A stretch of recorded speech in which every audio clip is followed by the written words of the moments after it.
Good afternoon. Welcome to the TheoTrade evening video. I am Blake Young. Today is March 30th, 2023, and today we're going to be talking about tech ripping, but financials are slipping. We're going to be looking at the difference between technology sector and the growth, and financials struggling to move higher, all on the anticipation that we're going to be shifting from a rate hiking policy to possibly a pause and even a rate cut. Now, as we look at today and we look at the move in the S&P futures, specifically to this last couple of weeks, notice we're at the same price going all the way back to March 11th. We've been stuck in this October-November time period from all the way back last year, and here we are, the same prices again. In fact, we could go all the way back to May of 2022 to see that same price action being tested back then. Now, what I'm watching for in the very, very short term, before we get into technology, financials, and even a touch on real estate, is this high. Not just because this high was the Fed meeting and the rate hike with the comments that we are going to continue to fight inflation that caused a sell-off. We engulfed all that price action. So the high of this candle and a close past here is what I'm watching for, a confirmation to move higher. But if it fails to close higher, which is what it's doing right now as we're finishing out this day so far, then I would be expecting to see more slipping back down to these lows. A close below this expansion candle, this widened candle, would confirm the downtrend. And it's interesting to me that it's taken 2.5 weeks, 3 weeks of trading, slowly trudging higher to offset 4 bearish days. So we're doing that on lighter and lighter volume. It does feel like we have some more pressure to the downside and we're not done with what we're seeing in the market. And we're looking for more bearish moves. But technology is just ripping higher. We just keep pushing higher and higher. Let's take a look at XLK to start. And XLK, you can see I drew a key resistance area or a supply area from all the way back in August, September. Again, this is the area that we tried to move higher. In fact, if we look at kind of digest the information here, we gapped up, closed higher, gapped down, closed higher, gapped up, closed down, gap down, closed up, and that is a lot of uncertainty. When we're gapping and closing the opposite direction of the gap, and then we see a gap down, close down on higher volume as we accelerate down to these lows, that tells us there are sellers hanging out. There are sellers waiting to see if we can sell here. Even though it's all the way back in August, there will be sellers waiting to sell, as that is kind of the peak of the value area. Where we run to today is a gap up, close higher, and you'll notice huge gaps. These are some of the largest gaps we've seen in the chart in months. And that tells us that overnight price action is what is driving this. It is not the U.S. market, it's not the U.S. sector. So the fact that we're up 1% today in XLK and technology, and yet when we look at the open to close, the open was 148.53, and we are maybe 5 cents off from the cash open. And we're struggling to move any higher in this area where sellers were before. This could be the top of tech, but we're driving it higher and higher and higher off the speculation that we're going to see a slowdown in rate hikes, possibly a pause in May, and again, even a rate cut. We'll show you the CME's price tool here in just a minute. But the question is, can this be sustained? I'm going to guess not. Look at the volume. Look at the fact that the volume is continuing to die off lower and lower and lower while we had all the volume in the selling days. So the fact that we're at a third of the volume back here, the fact that we are trading today's volume is only at about 4 million shares. It's the lowest volume we've had in the last 3 months. And so as we're looking at that, 4.4 million, not a lot of volume on a flat day at a resistance area where there's supply and all the price actions happening in the overnight. Part of the reason that that price action is happening in overnight trading is arguable to the idea that matter is neither created nor destroyed. It is the idea that money is not being created right now. Money is not being destroyed right now. Money is just being moved. And so we're looking for, where do we think the place we should be? So normally we would say, if we're afraid of equities, we might push money into bonds. If we're afraid of commodities, we might push money into the dollar. Or if we're afraid of the dollar, we might push money into commodities, right? We might move things around into gold. But reality is, we're not that confident in anything. So let me give you a quick look of all the sectors just today. Looking at just the sectors today, and we probably could just go and throw this cumulative on for the start of the market. But if we're looking at this and looking at who the strongest, XLK is the top, real estate is number 2. So technology and real estate. And now notice the next in line is the S&P. How is it the S&P is next in line?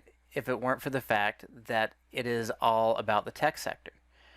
If the tech sector is lifting everything so much so the S&P 500 is the third one in line comparing to everything, that means the fact that we have all the other, in this case, 8 sectors weighing down the market lower than where it is, that's how strong the tech sector is on today's gap.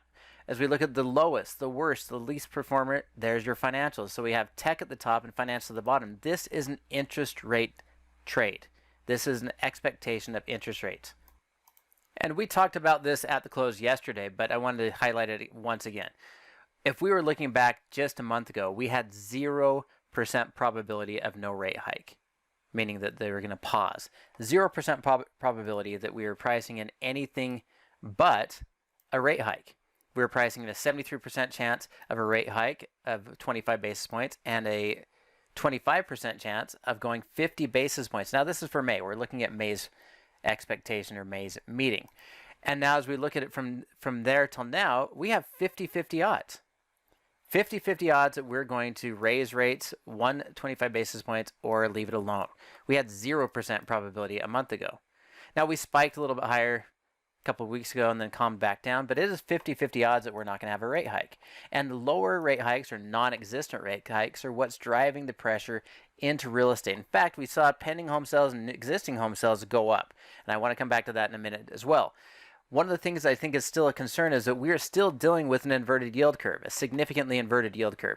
We are being paid 4.92% for the 4 months and 6 months, and we're charging only 3.62 for the 10-year and 7-year. In fact, 3.57. So the differential between the 6 months and 10 years is your most exaggerated or most significant difference.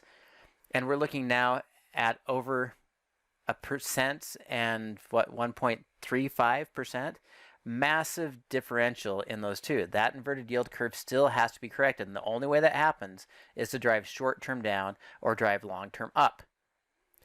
That will cause pressure on the markets or stop the real estate market from rallying. Now, if we're to go back to the real estate market and talk about the idea, the concept of using the actual information directly from National Association of Realtors and looking at the pending home sales, you can see pending home sales rose for the third consecutive month, up 0.8% from January. And it sounds, oh good, we have this little tiny tick higher. And it sounds great. We're improving. Pending home sales are up. So despite the fact that interest rates are off more than 1% from their high, we are only moving up 0.8%. That is sketchy. As we look down here and we look at the difference, not just from the month to month rising by 0.8%, you can see the different areas across the country. We're down 17% from last year. We're down 21% from last year. So the 0.8% increase from a month over month is versus a 21.7% downturn from a year ago. Well, this is not recovery. This is scrambling. And as I was saying, we're looking at this from the idea of money normally moves from equities into bonds and bonds into equities, dollars into gold, gold into dollars, dollar into commodities. And we're going back and forth. But what we're looking at is they're looking for anywhere they feel less at risk. And if we're looking at the financials are way down here. And yes, basing out, but basing out off of or after what? Well, we sold off from 37 down to 31. Now that's the broad financial. Obviously, some banks did a lot worse, like Credit Suisse and SVB. But we're seeing that was a 17% decline in just over a month and a half. 6 weeks, 17%. If we look at the year ago, just going back 1 year, we've gone from 39.52. Yeah, we hit a low already, and we defended that low, and we're still down about 20%. So financials are off 20%. But here's the issue that I'm seeing. Financials are being treated as a cash position, meaning if we liquidate equities and we're sitting in dollars, if I'm sitting in dollars, is that the same as sitting in a bank that may default?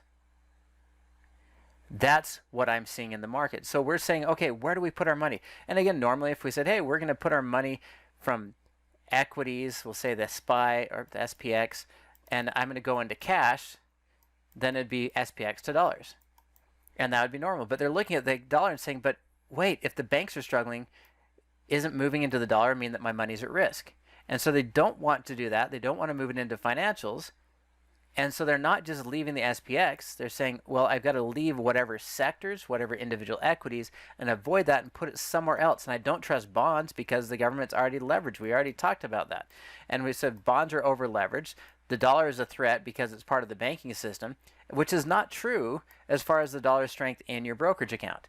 And so they're looking around saying, where do I put it? Well, we think there's a top possibly in gold, and gold's pulling back. And so now they're nitpicking and going and saying, well, therefore, I'm going to go into real estate. Therefore, I'm going to go into the tech sector because those are the ones that are going to benefit the most if we're going to see interest rates stop.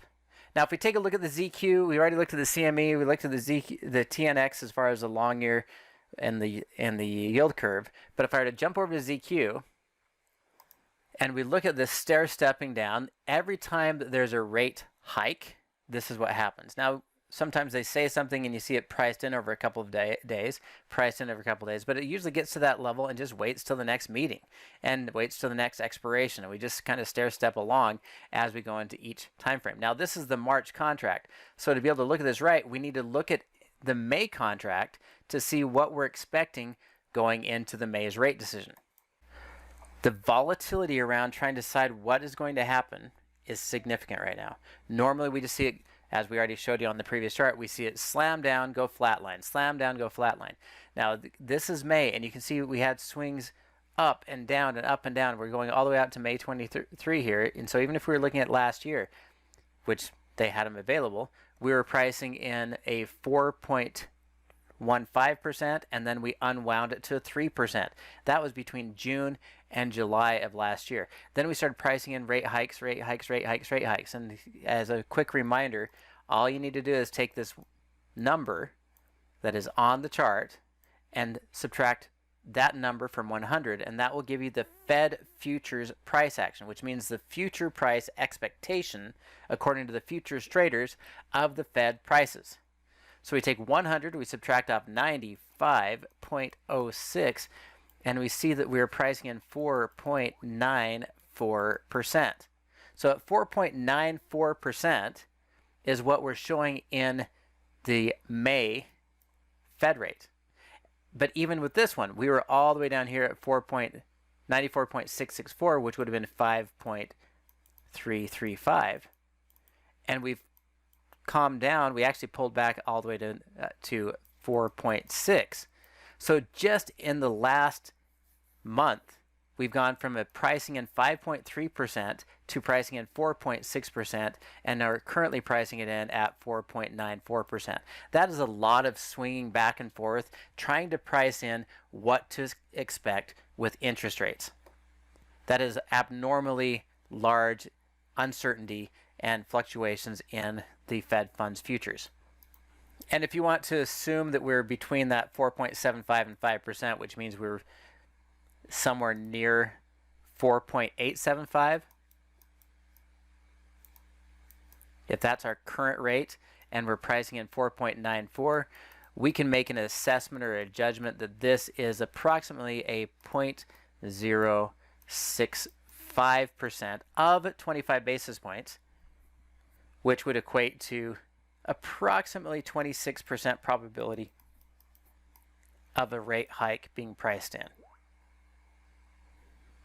Not a lot,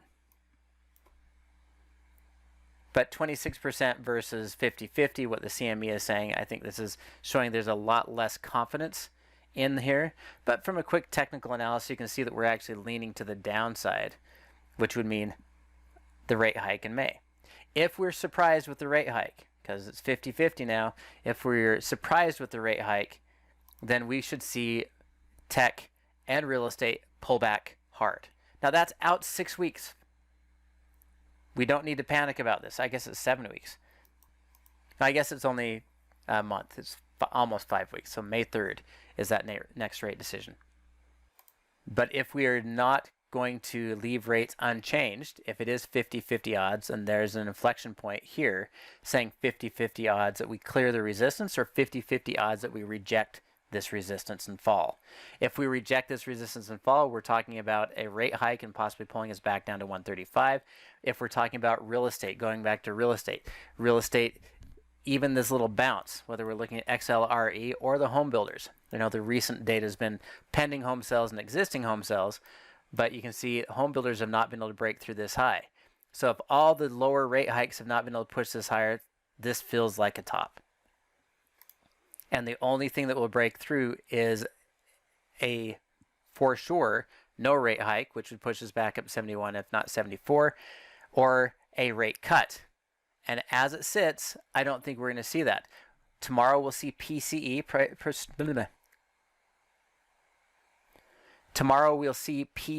personal consumption and expenditure, which is the Fed's #1 tool for defining inflation. It's expected to slow to 0.4% from 0.6% from the previous month. If it is anything higher than 0.4%, then you should expect to see more rate hikes being priced in, which will mean a top in tech and a top in home builders. That's what I'm watching for, and I'm not really willing or waiting to bet on financials, even though those do feel like they're bottoming out. I'm not ready to bet on that, and until the market is confident with the banks again, you will continue to see the banks acting as a albatross, a weight holding the dollar back from its bounce and its recovery. That will do it for me today. Thanks for watching, and join me again next week.